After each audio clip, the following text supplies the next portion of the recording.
Let's talk about parabola.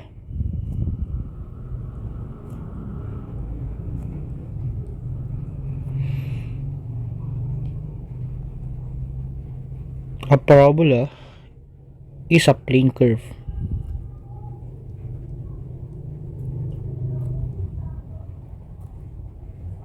consisting of the set of all points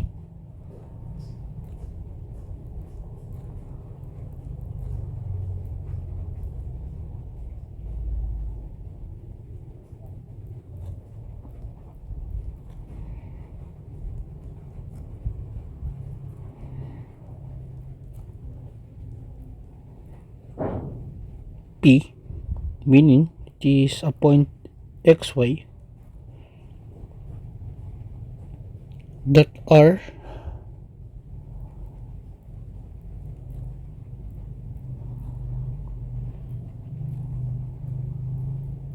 equally distant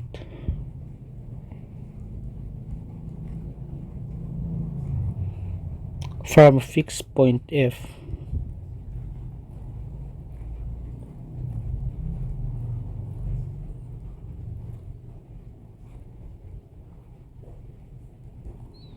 and a fixed line D.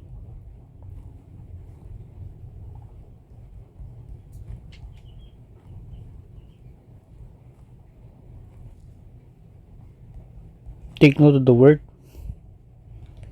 equally distant.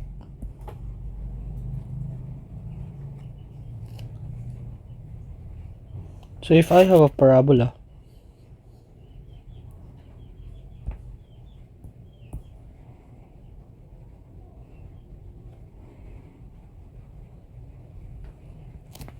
in which I would assume that its vertex is at 0, 0,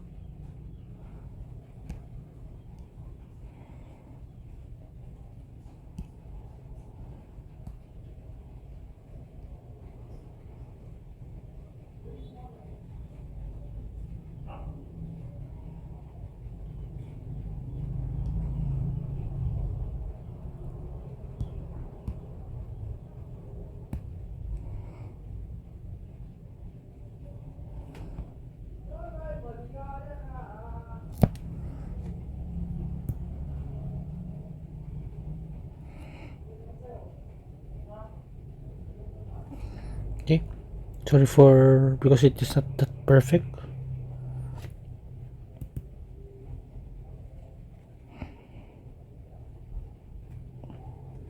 Okay, so let's consider this as a parabola wherein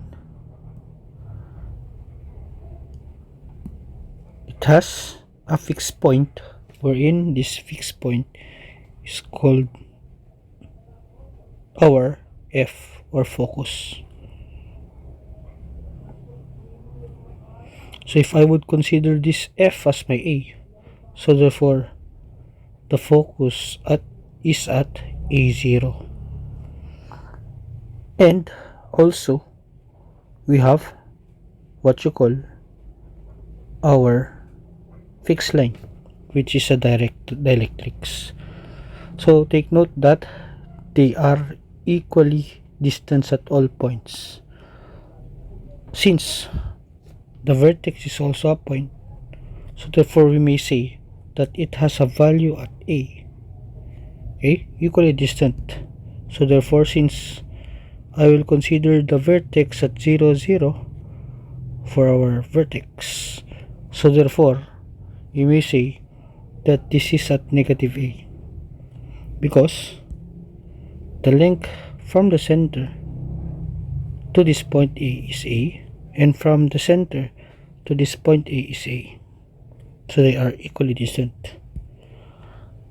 So the fixed line is called our directrix. Fixed line, okay,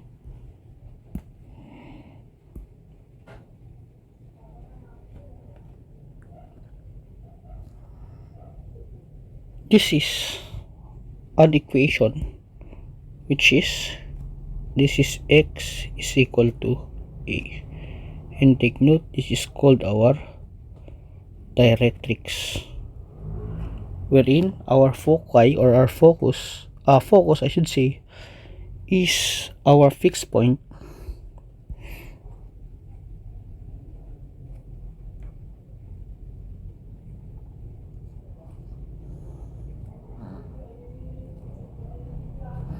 Our directrix is our fixed line.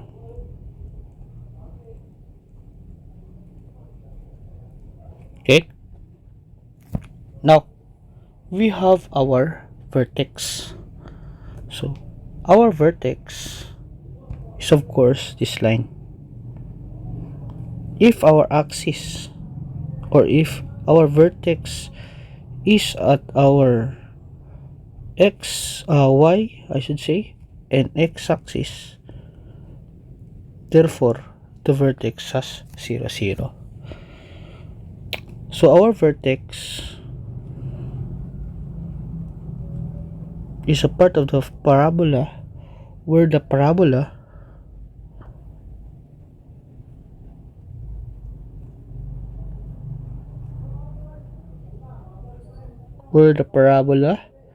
intersects the axis, intersects the axis.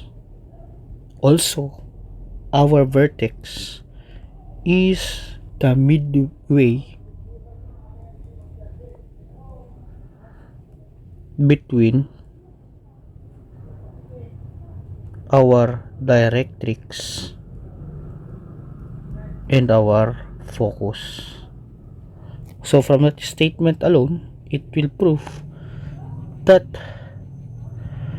our vertex 0 0 has a distance dv, meaning from directrix to this vertex equals a, and vf, which is from directrix to focus, equals a. So therefore, if you would get a distance from focus to directrix, so focus to directrix, focus to directrix, we have 2a. Okay, next is the axis of the parabola. So in this example, the axis of parabola is in our x-axis.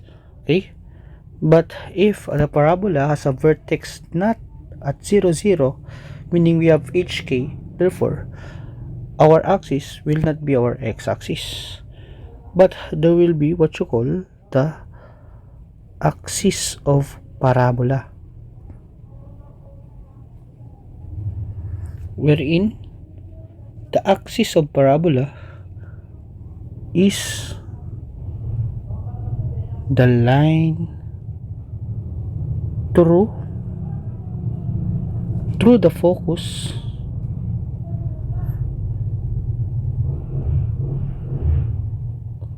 perpendicular to directrix. Okay, perpendicular to our directrix, perpendicular to directrix. Okay, next is our latus rectum. So our latus rectum, okay, like in our ellipse, our latus rectum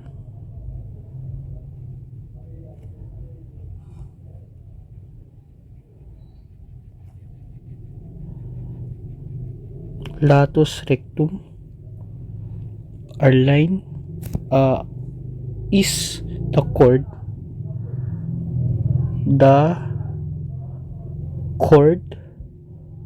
through the focus. This is our focus, so this is the chord, okay, through the focus and parallel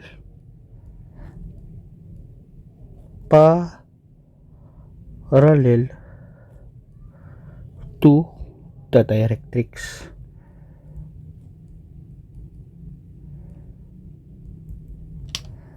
Okay, These are some important properties of our parabola.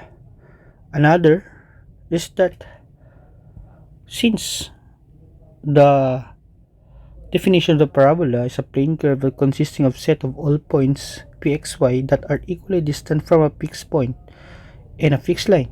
Okay, so if I have some points here, let's say I have my p1, I have my p2, I have my p3. All of these points, let's say from the focus, let's say fp2, another color, this is the best color for this, so let's say brown. So from f to p2, so this is line fp2 is equal to a line connecting perpendicular to our directrix. So let's call this dp2. Same is true with this focus. From this focus to our p1 must have same length, or our, let's call this as fp1 must have the same length with our dp1. Take note, this is 90 degrees. And then same is true with my fp3. Okay, fp3, so we have fp3 must have the same length with my dp3. Okay, so that property will be used in order to derive the different standard equations of a parabola. Okay, so that is our parabola.